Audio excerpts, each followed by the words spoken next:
समाज के बदलते हुए परिवेश के अंदर, डिजिटल युग के अंदर काफ़ी भ्रांतियाँ फैली रहती हैं। इसमें से काफ़ी चर्चा का विषय बना रहता है। न्यूज़पेपर्स की हेडलाइन हो या फिर पुराने समाचार पत्रों की कई कटिंग हो, कई बार हम स्टेटस भी लगाते हैं।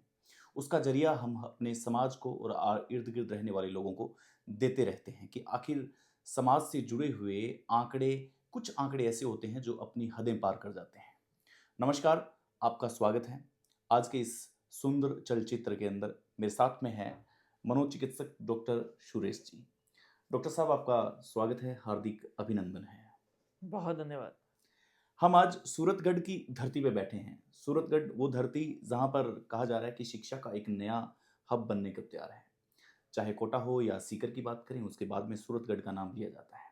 तो आप कैसे देखते हैं? पहले हम आपसे यही प्रश्न करते हैं कि क्या शिक्षा के अंदर जो बच्चे हैं वो ज़्यादा डीपली घुस जाते हैं, मेंटली टॉर्चर किए जाते हैं? क्या कारण रहता है इनका?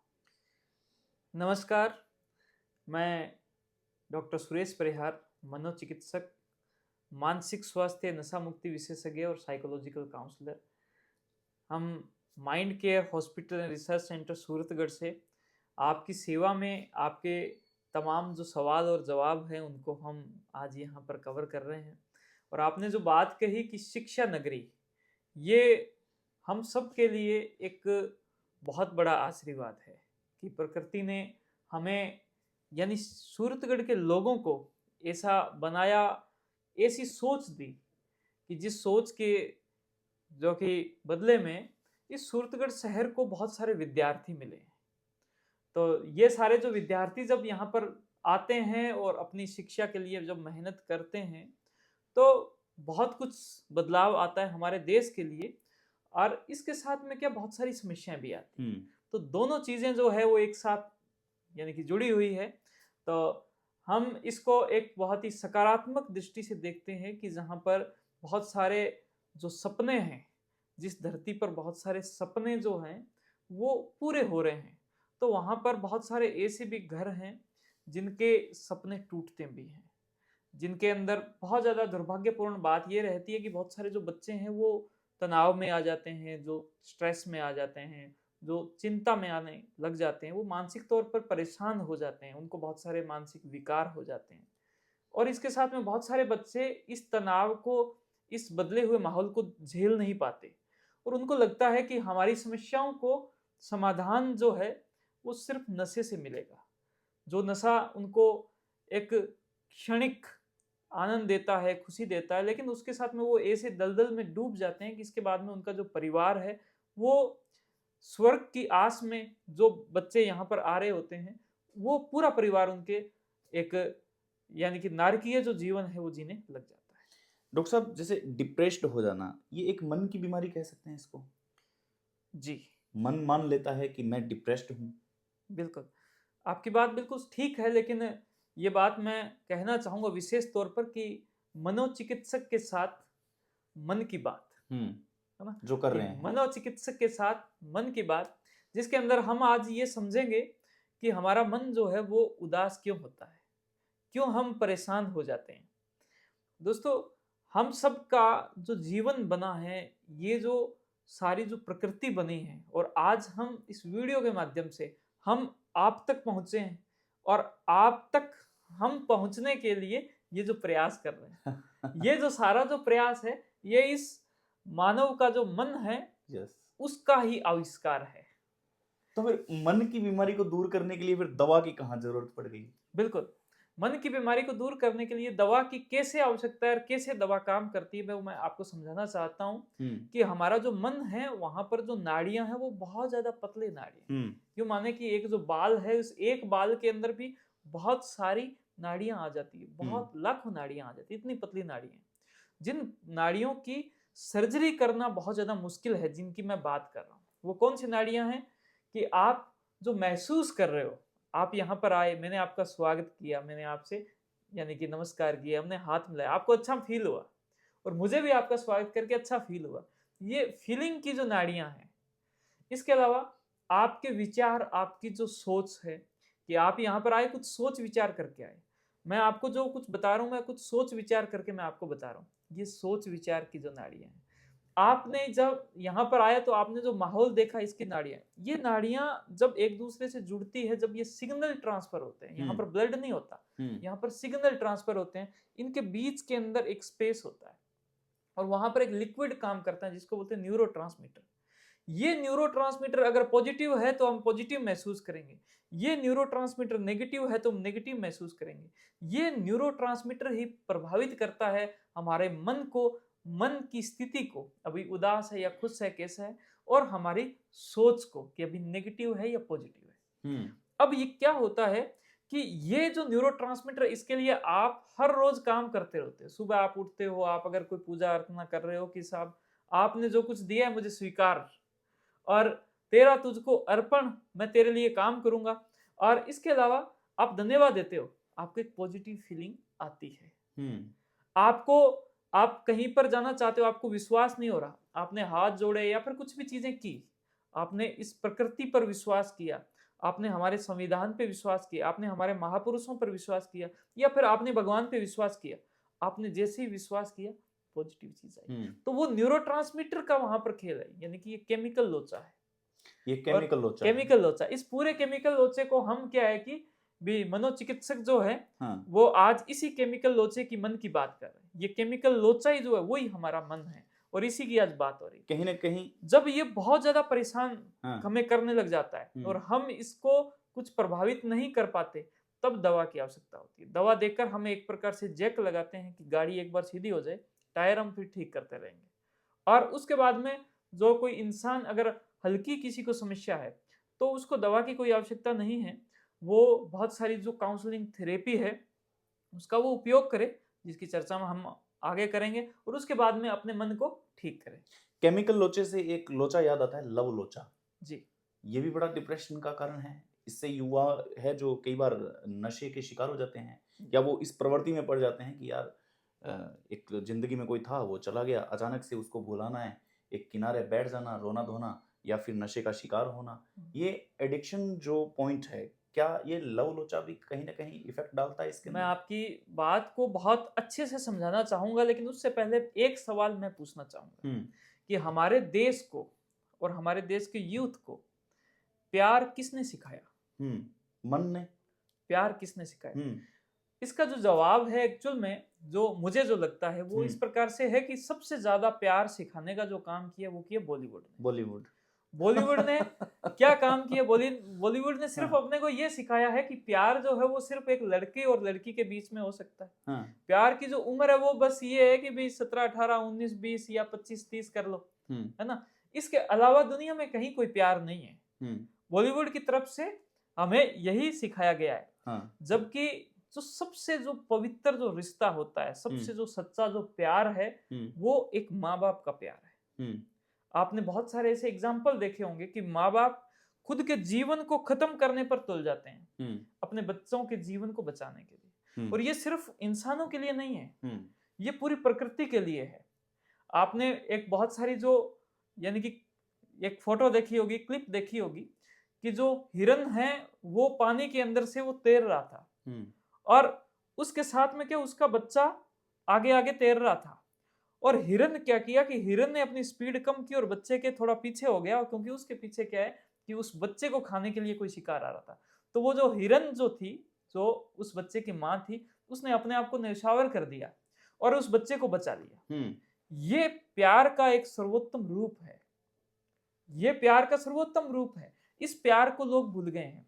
तो प्यार अपने माँ बाप से है, अपने भाई बहनों से, अपने मित्रों से, पूरे समाज से प्यार है, यहाँ तक कि आपको अपने देश से भी प्यार है। उसी प्रकार से जब आपकी एक उम्र होती है, आपके अंदर हॉर्मोन्स डेवलप होते हैं कि आप के अंदर जो विपरीत जो लिंग है उसके प्रति एक अट्रैक्शन पैदा होता है। फिर आप वहां पर पहचानते हो कि आपके हिसाब से इंसान कौन सा अच्छा है, कौन सा इंसान सही रहेगा। उसके लिए आप दिल से सोचते हो, आप दिमाग से सोचते हो, आप मान सम्मान से सोचते हो, आप रेस्पेक्ट से सोचते हो।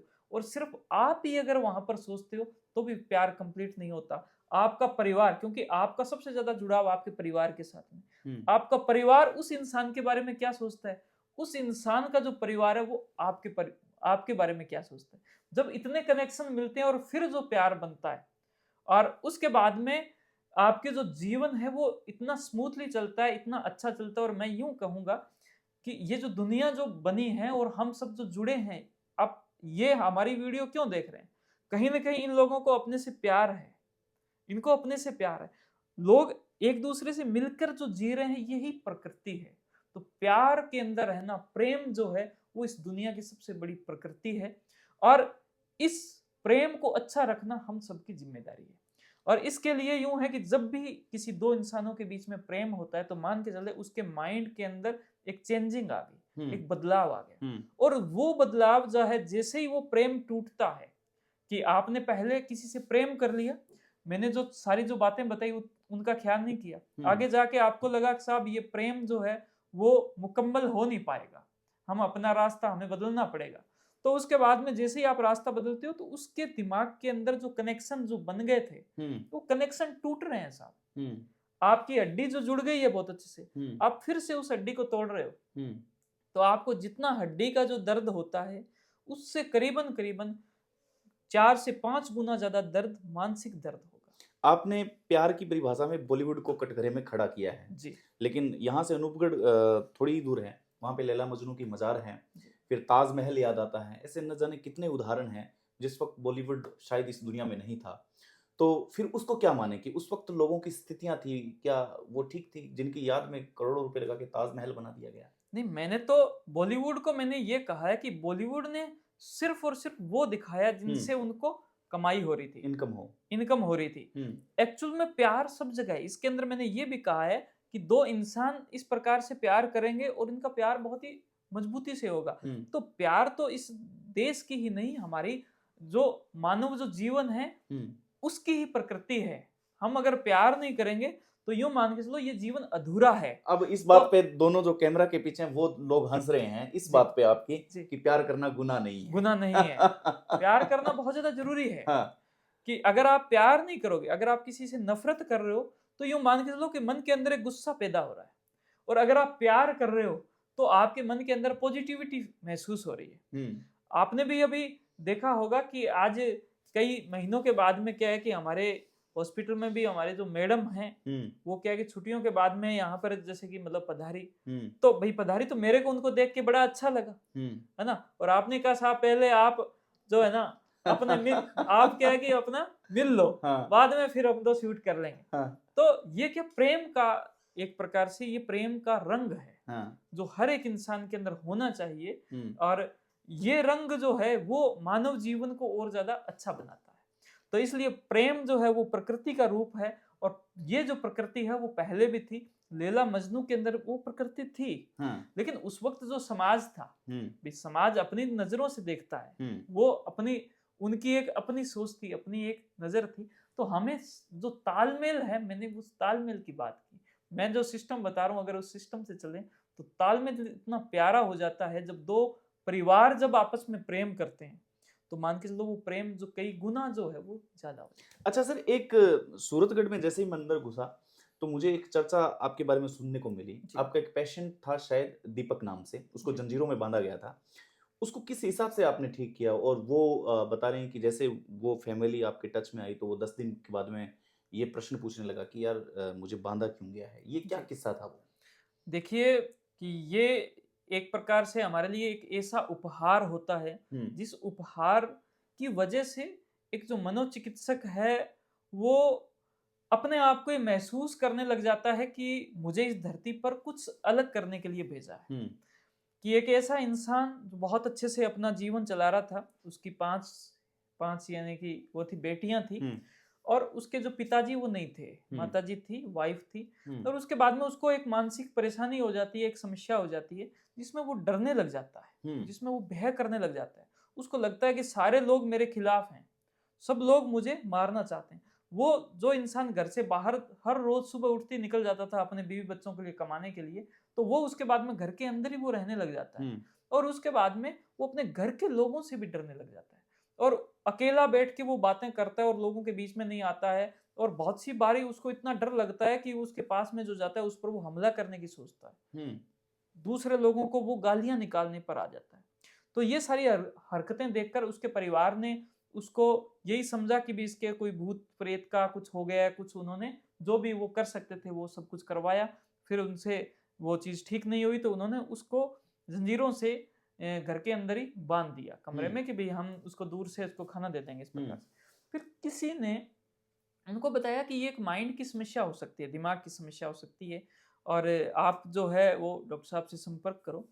तो उनकी फ़ोटो लेकर मेरे पास में जो उनकी जो वाइफ़ है वो यहाँ पर आई बाहर। उन्होंने कहा कि हमें सिर्फ़ ये पूछना है, हमें कोई इलाज नहीं करना लेकिन हमें पूछना है कि क्या ये समस्या है क्या? तो उन लोगों ने यहाँ पर भेज दिया, उनसे कोई फ़ीस वग़ैरह नहीं ली और उसके बाद मैंने उनकी फ़ोटो देखी और मैंने उसी के हिसाब से मैंने कहा कि वो यहाँ पर आ सकता है कि ना साहब हम उसको जंजीर नहीं खोल सकते। ठीक है, आप उसकी कोई वीडियो कॉल के साहब हमारे पास मोबाइल जो है वो वैसा नहीं। तो मैंने उसके आधार पर जो मुझसे हो सकता था वो मैंने उनको कुछ यानी कि मेडिसिन लिख के दी और वो मेडिसिन भी हमने यहाँ से एक प्रकार से निःशुल्क उनको भिजवा दी और उनको वो मेडिसिन दी और उस मेडिसिन का असर जो है लगभग 11वें दिन आया। अच्छा। कि वो मेडिसिन जब स्टार्ट हुई पहले दिन 2 दिन ऐसे करके दी, हम भी उस बात को थोड़ा भूल से ही गए थे। 11वें दिन उनके परिवार वालों को उसने बोला कि आपने ये जंजीरें मुझे क्यों बाँध रखी? परिवार वालों को थोड़ा-सा वैसे लगा और वो जो मेडिसिन थी वो लगभग 2 हफ्ते की थी, 15 दिन। और 15 दिन बाद में जब उसको जंजीरों से खोला और उसके बाद में देखा कि उसकी कोई ऐसी कोई हरकत नहीं थी, उसके बाद में उसको यहाँ पर लेके आए और लगभग 3 महीने में वो पेशेंट बहुत ही अच्छे से बहुत ही सही हो गया। वो कहता साहब मुझे पहले बहुत ज़्यादा डर लगता था, बहुत ज़्यादा भय लगता था, मेरे कानों में आवाज़ें आती थी, तो मुझे ये बोलती थी कि मैं तेरे को अभी मारूँगी, तो यहाँ पर ये जो घूम रहा है ना तो अब तू खत्म हो जाएगा और कुछ ही टाइम के बाद में क्या तेरी हत्या होने वाली है। ऐसी मेरे पास आवाज़ें आती थी, मेरे घर के जो लोग कुछ बोलते हैं अलग हैं, मेरे को सुनाई अलग देता था। अच्छा, अभी दीपक कहाँ रहते हैं? अभी दीपक अपने यानी कि वो जो शहर है वहीं रहते हैं, लेकिन वो बहुत अच्छे से नगर पालिका के अंदर वो काम कर कौन रहे से हैं। शहर में? वो पीलीबंगा शहर में है।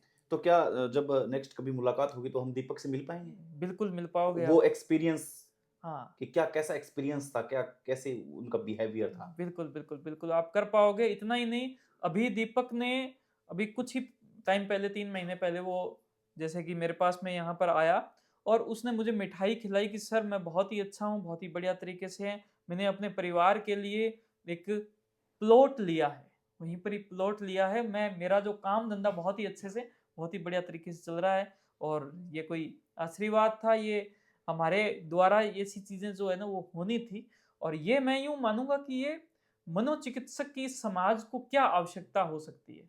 ये इसका एक रियल एग्ज़ाम्पल है। हुँ। जिस जी, प्रकार से दीपक के परिवार वालों को आपको पड़ी। जी, जी। हाँ, तो क्या क्या कारण मानते हैं आप भी कि कोई सही सजेशन नहीं मिल पाता?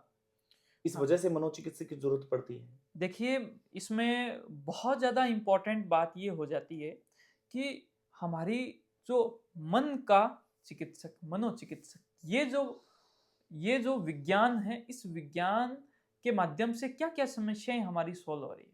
ये सारी जो जानकारी है जनता तक जानना बहुत ज़्यादा ज़रूरी है। हुँ, किसी को किसी का मन बहुत ज़्यादा उदास चल रहा है, 15 दिन हो गए, 20 दिन हो गए, मोबाइल उसका खो गया, मन उदास हुआ, 2 दिन बाद में ठीक हो गया मन तो, कि यार हुँ, कोई बात नहीं मोबाइल ही तो खो गया। वो डिप्रेशन नहीं है, हुँ, ठीक है? लेकिन 2 हफ्ते हो गए मन उदास ही चल रहा है, हुँ, उठ ही नहीं रहा। तो अब उसका मन को ठीक करना बहुत ज़्यादा इसी प्रकार से एंजाइटी डिसऑर्डर रहता है। इसी प्रकार से हो सकता है आपने भी एक देखा था जिनके शरीर के अंदर अलग-अलग जगह दर्द था। हुँ, आज ही एक जैसे कि पेशेंट आए। हुँ, तो ये जो सारी जो जानकारी है वो सोशल मीडिया के माध्यम से यानी कि आप सब लोगों के माध्यम से आप सब लोगों के माध्यम से अगर ये बहुत ज़्यादा शेयर हो, हर किसी के पास में अगर ये पहुँचे, तो मैं यूँ कहूँगा कि हमारे समाज की जो 90% जो प्रॉब्लम है, जो समस्याएँ हैं, वो सॉल्व हो जाएगी। आरडीएस कैसे काम करता है इसमें सर? आरडीएस के बारे में भी मैं आपको बताऊँगा और आरडीएस जो है इसका यानी कि पूरा जो नाम है वो रहता है राजस्थान डी एडिक्शन सोसाइटी। हुँ, ये मनोचिकित्सकों का एक संगठन है। पूरे राजस्थान के जो गवर्नमेंट और प्राइवेट जो मनोचिकित्सक हैं, वो हमारे साथ में हैं और उन्होंने मुझे इसका जो स्टेट के अंदर यानी कि जो जो इसका जो जो चीज़ें रहती हैं, कौन हेड जो हुँ, रहता है, कौन हुँ, प्रेज़िडेंट जो रहते हैं, हुँ, तो उसका जो पदभार उन्होंने मुझे दिया है। और ये जो मनोचिकित्सकों की अगर मैं आपको बात करूँ, इसकी एक आवश्यकता की मैं आपको अगर एक बात आपको जैसे कि कहूँ कि हमारे देश के अंदर जो पारिवारिक जो मसले होते हैं और जिन पारिवारिक मसलों की वजह से बहुत सारा पैसा, बहुत सारा एनर्जी, बहुत सारा जो दिमाग है वो खप जाता है। जहाँ पर कि जो बहू है या सास है या ससुर है और पति है, इनकी किसी की भी कोई गलती सामने नहीं आती है। कोई बाहर का देखेगा कोई गलती नहीं, लेकिन इनके आपस में इतनी सारी नफरत जो हो जाती है, उसकी वजह से तलाक के बहुत सारे केस होते हैं। तो इनके पीछे बहुत सारे कारण होते हैं, तो वो सारे कारण मनोचिकित्सक बहुत अच्छे से समझ सकता है और इनको वो दूर कर सकता है। तो ये एक समाज को भी मनोचिकित्सकों की आवश्यकता है। लेकिन इन कारणों के अंदर एक बहुत बड़ा जो कारण निकल के आता है वो रहता है नशे की प्रवृत्ति, जिसके अंदर एक परिवार और उसका जो मुखिया है वो शुरुआत में शौक की वजह से, और उसके बाद में क्या है कि वो उसको पता ही नहीं चलता कि कब उसकी शरीर की जो जरूरत है वो नशा थी, लेकिन उसके बाद में दिमाग की जो आवश्यकता है वो नशा होने लग गई है। और वो जैसे ही आवश्यकता होनी वो उस नशे से छूट नहीं पाता है और परिवार जो है वो खराब हो जाते हैं। तो हम सारे जो मनोचिकित्सक जो लोग हैं वो सारे संगठित हुए और वो मानसिक स्वास्थ्य पे भी वो काम कर रहे हैं, वो परिवार संयोजन में भी जो काम कर रहे हैं, परिवार को एक रखने में काम कर रहे हैं, और इसके अलावा वो नशे से दूर कैसे हो लोग, इसका वो पूरा यानी कि प्रबंधन कर रहे हैं। और विश्व की जो लेटेस्ट जो इलाज है हमारे राजस्थान के लोगों को मिले, ये हमारा पूरे सबका एक यानी कि सम्मिलित एक प्रकार से प्रयास है, जिसमें इस प्रकार से हम उनको ये कहते हैं कि आप भले दुनिया का कोई भी नशा कर रहे हो, आप इस विज्ञान के मंदिर में आओ, हमारे हॉस्पिटल्स में आओ, गवर्नमेंट में आओ, आप जैसे कि किसी भी हॉस्पिटल में जाओ, प्राइवेट में जाओ, आप बाहर जो है नशा कर रहे थे यहाँ पर आओ, उसके बाद में आप अपनी समस्याएं बताओ, आप अपना इलाज लिखवाओ और उसके बाद में आपको नशा करने की बाहर आवश्यकता नहीं पड़ेगी। तो आपके पास में एक ऐसा बहुत ही अच्छा रास्ता है, जो रास्ता आपको लीगलिटी से बचाता है। यानी कि आप जब नशा करते हो तो वो है इलीगल, नशा जैसे ही छोड़ते हो लीगल हो जाते हो। नशा करते हो तो आपकी संगति भी वैसी हो जाती है, नशा छोड़ते हो तो संगति अच्छी हो जाएगी। नशा करते हो तो बहुत सारा पैसा यूं जा रहा है, आपका परिवार खराब हो रहा है, आपके बच्चे खराब हो रहे हैं, आपका जो खुद का जो दिमाग है, माइंड है, वो खराब हो रहा है, शरीर खराब हो रहा है। जैसे ही छोड़ते हो सब कुछ अच्छा हो जाएगा। अच्छा सर, एक डॉक्टर रोजगार कैसे दे सकता है? जी। हम जब आपके बारे में जब पढ़ रहे थे, जब जान रहे थे, तब आपने कुछ ऐसी चीज की है जिसके अंदर रोजगार देने की बात कही है। क्या ये क्या है, और जिस जगह हम बैठे हैं क्या आवश्यकता पड़ी कि आपको पीबीएम तक की नौकरी को छोड़ना पड़ा? आप पहले एक और जॉब में थे, फिर यहाँ आके ये सेवा देना, ये क्या कहता है ये कॉम्बिनेशन पूरा? जी, आपने बहुत ही एक शानदार बात कही एक्चुअल में, कि भाई मैं यूं मानता हूं कि भाई हमारे देश की जो सेवा है वो बहुत सारे रूपों में की जा सकती है। जब मैं यानी कि गवर्नमेंट में जब मैं था तो उसके अंदर मेरे पास में यूं मान के चलो कि बहुत ज़्यादा एक भीड़ आती थी, तो कहीं ना कहीं अंदर लगता था कि जो मैं करना चाहता हूँ जो वो मैं कर नहीं पा रहा, और मैं क्या करना चाहता हूँ उसकी कुछ चीज़ें थी। सबसे पहला बात तो ये थी कि भाई मैं जो कुछ मैं बना हूँ मेरे देश ने बनाया है। हमारे देश के जो हॉस्पिटल्स हैं वहाँ पर हमने काम किया है, हमारे जो टीचर्स ने बनाया है, मेरा इसी देश की मैं पैदाइश हूँ, तो मुझे इस देश के लिए कुछ करना है, ये एक ललक थी। इसके साथ में मुझे समाज के बीच में जाना था, और मैं हनुमानगढ़ के जो अमर सिंह वाला गांव है गोलूवाला के पास में, तो वो मेरा यानी कि जो गांव है, मेरा खुद का जो गांव है, पैतृक गांव है। इसके अलावा मेरा कुछ टाइम जो शिवपुरा में यहाँ पर सूरतगढ़ के पास में मेरा बीता है। तो मुझे यूं था कि भाई अपने लोगों के बीच में जाना और उसके अंदर के बच्चों की शिक्षा के लिए काम करना। अगर कोई बच्चा 70% से कम आ रहा है तो डिजिटल पोर्टल है, हम उसको दे देते हैं और उसके बाद में वो वहां से पढ़े, जो नेशनल लेवल की क्वालिटी की एजुकेशन उसको मिल जाएगी। शिक्षा के साथ में स्वास्थ्य पे काम करना, स्वास्थ्य में विशेष तौर पर महिलाओं में जो खून की कमी हो जाती है वहां पर काम करना, और उसमें भी जो महिलाएं यानी कि गर्भवती है उनके खून की कमी उनको मौत के दरवाजे तक लेके जा सकती है, तो उनके लिए हम काम करना, मानसिक स्वास्थ्य पर काम करना, नशा मुक्ति पर काम करना। और जब ये सारे काम हो रहे थे तो फिर मैंने कहा रोजगार, और रोजगार में भी वो लोग जो 5,000 रुपए से कम जिनका परिवार कमा रहा है एक महीने में, क्योंकि जब आपका माइंड थोड़ा कमजोर हो जाएगा तो आपके घर के अंदर गरीबी बहुत जल्दी आ जाएगी। माइंड कमजोर होगा तो वो लोग हमसे संपर्क कर सकते हैं, हमारे पास में आ सकते हैं। इसलिए वहां से विचार आया कि क्यों ना हम रोजगार पे काम करें। जो लोग नशा करते हैं वो एक बार इसमें घुस जाते हैं, लेकिन वो दलदल उनको एक प्रकार से आर्थिक तौर पर कमजोर कर देता है, वो लोग हमसे आएंगे। हमारा इसके अंदर क्या तरीका रहता है कि हमारी एक फर्म है जिसका नाम है Surya solar and light house. वो फर्म यानी कि पिताजी के नाम से है, उसको रन कर रहे हैं। तो इसके माध्यम से हम उनको एलईडी लाइट बल्ब बनाने की जो ट्रेनिंग है वीडियो के माध्यम से उनको हम बुलाते हैं, सेमिनार हॉल में उनको इकट्ठा करते हैं, उनको पहले वीडियो दिखाते हैं।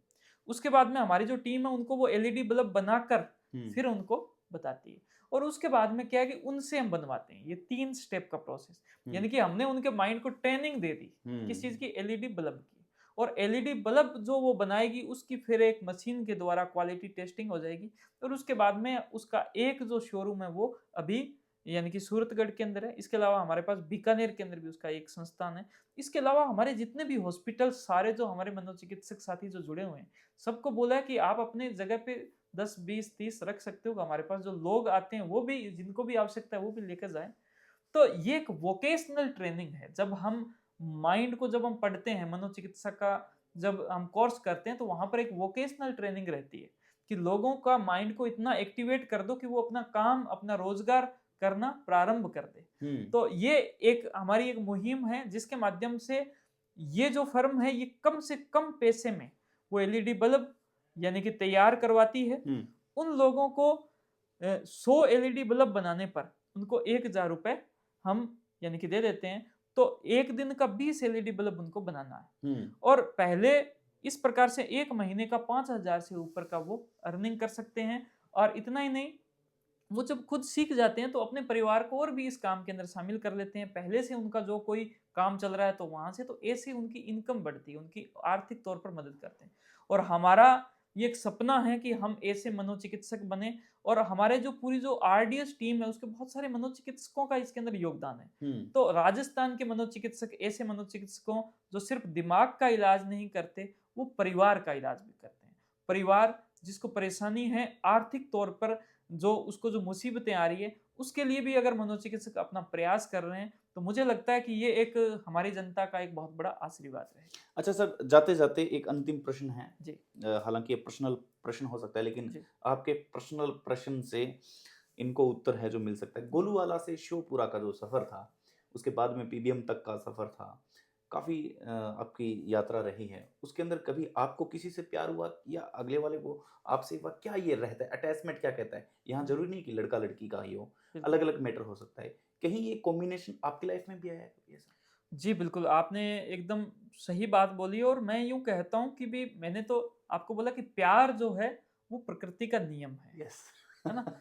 अगर मैं एक बात करूं कि भी यूं मान के चलो कि भी जैसे कि भी मैं क्या चाहता था, मेरे कुछ सपने थे। मैं ये चाहता था कि मुझे कोई ऐसी लड़की मिले जिस लड़की को मैं खुद मेरे से ज्यादा इंटेलिजेंट समझूं, कि वो लड़की मिले जिसको मैं मेरे से ज्यादा इंटेलिजेंट समझूं। समझ रहे हो? तो ये बात थी दिमाग की बात। वो लड़की मिले जिसको मैं दिल से चाहूं, जिसको मैं प्यार करूं, ये थी मेरे दिल की बात। दूसरी कि मुझे ऐसी लड़की मिले जो लड़की मुझे अपने से ज्यादा इंटेलिजेंट समझे। ओके। वो थी मेरे दिमाग की बात। हाँ। मुझे वो लड़की मिले जो मुझे भी चाहे, मैं जैसा भी हूं मुझे चाहे। ठीक है ना? उस वक्त क्या है कि बहुत ज्यादा मेहनत करते थे, बाहर ये हॉस्पिटल बन रहे थे यूं, तो मेरी जो शक्ल है वो बहुत ज्यादा काली हो गई थी। ओके। वहां उस वक्त की फोटो अगर आप देखो तो मेरी फोटो तो काली है। हाँ। आज की फोटो मेरी गोरी है। तो मैं लोगों को बोलता हूँ कि भाई मैं क्या है कि मैडम के संपर्क में आया, और उसके बाद में क्या है कि भाई मुझे क्या है कि उनका थोड़ा असर हो गया, तो भाई मैं गोरा हो गया। ठीक है? इसके अलावा एक और शर्त थी कि भाई मैं सबसे पहले क्या है कि भाई देखो, लड़की को से बात करना, उनको अट्रैक्ट करना, और फिर क्या है कि उनको गुलाब का फूल दे देना, उनको यस बुलवा देना, और फिर क्या है कि अपने उनके परिवार तक पहुंचना, फिर परिवार मजबूरी में यस बोले, मैं ये नहीं चाहता था। मैं सबसे पहले उनके परिवार से मिला, लड़की से भी मिला, बातचीत की, परिवार से मिला, और मैंने उनको हाथ जोड़कर और मैंने उनसे वादा किया कि मैं आपकी बेटी का हाथ चाहता हूँ पूरे जीवन के लिए, है ना, और मुझे जो है वो हाथ जो है आप दीजिए। मैंने पहले यानी कि जो लड़की के माता पिता थे मैंने उनसे पूछा, और ये मुझे लगता है मेरे जीवन का सबसे बड़ा हिम्मत वाला काम था। मैंने बहुत सारे हिम्मत वाले काम किए, लेकिन ये जो काम था सबसे बड़ा। तो इसी प्रकार से मैं यूँ चाहता था कि लड़की के जो माता-पिता हैं, हाँ, वो मुझे चाहे, वो मुझे प्यार करें, ओके। और मेरे जो माता-पिता हैं, वो लड़की को चाहे, उनसे प्यार करें। हमारे दोनों के परिवार जब मिले, तो यूँ मान के चलो कि भी देखो मैं गाँव का, ठीक है? वो शहर की, वो बीकानेर से पली-बड़ी, ठीक है ना? वो सोफिया स्कूल में जैसे कि उसकी क्या है कि एजुकेशन हुई है, और मैं क्या है कि गाँव के सरकारी स्कूल का बंदा, है ना? तो हमारा जो कॉम्बिनेशन हुआ है, अब इसका क्या बेनिफिट कि भई ज़्यादातर जो लड़कियाँ हैं, जो पढ़ी-लिखी लड़कियाँ हैं, जो डॉक्टर लड़कियाँ हैं, वो चाहती है कि भई मैं जयपुर करूँ शादी, मैं क्या है कि भई दिल्ली करूँ शादी, इस प्रकार से। मेरे यहाँ पर क्या, मेरे यहाँ पर माहौल है, मेरे यहाँ पर प्यार है, ठीक है? मेरा बहुत बड़ा परिवार है। जब वो जाती है तो वो अपने आप को सेलिब्रिटी महसूस करती है। वो सेलिब्रिटी के अगर वो बीकानेर से जयपुर या दिल्ली करती तो वो नहीं महसूस करती। तो हम यहाँ की क्या सेलिब्रिटी है। तो हर चीज़ का एक अलग रंग है, हर चीज़ का अलग अलग प्यार है। हमारे यहाँ पर खेत है, तो हम जब खेतों में जाते हैं इतना शांति महसूस होती है वहाँ पर, यानी कि पानी जैसे कि वहाँ पर जब बहता है उसकी जो आवाज़ जब हम सुनते हैं तो उससे बहुत ही एक अनुभव, अलग ही अनुभव महसूस होता है। और मैं ये कहना चाहता हूँ कि मुझ पर एक बहुत बड़ा एहसान है कि डॉक्टर अंकिता के माता-पिता का, कि उन्होंने मुझे उनका हाथ दिया और उन्होंने अपनी बेटी को इस लायक बनाया, इतना शानदार बनाया कि मेरे जीवन के अंदर वो लक्ष्मी का तो रूप है ही है, इसके अलावा भी वो बहुत सारी जो देवियाँ होती है सबका रूप है। और वो अंकिता सिंह लगाती है तो मैं उनको सिंगनी और कहता हूँ, कि भाई सिंगनी भी है वो माइंड केयर की मालकिन भी है, और उनकी वजह से क्या है कि हमारा सबका जो जीवन है वो बहुत ही सुखद हुआ है। तो मेरे जीवन का एक ऐसा किस्सा है ये प्यार की ही कहानी है, कि जिसको आप किसी रूप में कह सकते हो। अच्छा, इतना ही नहीं है, हुँ, मैं सबको ये बताना चाहता हूँ कि प्यार जो एक दिन में नहीं होता है, ठीक है ना? इसके लिए आपको एफर्ट्स करने पड़ते हैं। हुँ, आपको बहुत सी बार झुकना पड़ता है, बहुत सी बारी समझना पड़ता है कि सामने वाला इंसान जो गुस्से में है, तो आपका जो एफर्ट्स हैं, धीरे-धीरे जब वो चीज़ें आगे बढ़ती है, टाइम जब आप लेते हो, और मैं इसमें मानता हूँ 2 साल। जैसे सरकारी नौकरी जब शुरुआत में लगता है, तो आदमी का 2 साल तक उसका क्या चलता है? प्रोबेशन पीरियड, यानी कि वो टेम्परेरी होता है, परमानेंट नहीं होता। तो आप जो भी प्यार करने वाले हो, वो क्या कि आज प्यार किया और परसों क्या है उनसे उम्मीदें रख ली इतनी बड़ी, और उसके बाद 5 दिन बाद में वो क्या मतलब प्यार की जगह उनकी नफ़रत होने लग जाती है। तो मैं उनको कहता हूँ 2 साल का वक़्त दीजिए, और 2 साल के अंदर आप एक-दूसरे को समझिए। आपका कॉम्बिनेशन इतना शानदार हो जाएगा कि उसके बाद में कहीं कोई दिक्कत ही नहीं आएगी। अच्छा सर, डॉक्टर अंकिता को अगर एक वर्ड के अंदर सुशोभित करना पड़े, सिर्फ़ ओनली फॉर एक वर्ड के अंदर, तो जी। कैसे करोगे आप? देखो, मैंने जैसे कि एक ही बात आपको बोली कि वो मेरे जीवन की सिंगड़ी है। सिर्फ़ एक वर्ड। सिर्फ़ एक वर्ड के अंदर यही है कि भई भई वो मेरे जीवन की सिंगड़ी है, क्योंकि वो सिंगड़ी है तो मैं सिंह हूँ। समझ रहे हो? तो मेरे अंदर ताकत है, मेरे अंदर शक्ति है, मेरे अंदर जोश है, मैं बहुत सारे काम कर रहा हूँ। आज जो चीज़ें आपको मैंने आप सभी के साथ में जो शेयर की, कि हम शिक्षा पे भी काम कर रहे हैं, हम स्वास्थ्य पे भी काम कर रहे हैं, हम ये कर रहे हैं, हम समाज के लिए सोच रहे हैं, हम ये सारा, ये इसी वजह से कर पाते हैं क्योंकि उनका साथ है। उनके परिवार का मुझ पर आशीर्वाद है, और उनकी वजह से बहुत सारी चीज़ें जो बहुत ही आसान हुई है, सुगम हुई है ना? मन को इतनी शांति मिलती है, इतना सुकून मिलता है, हुँ, और उसकी वजह से सब चीज़ें चलती sir thank you so much. हैं। आपने हमें कीमती समय दिया।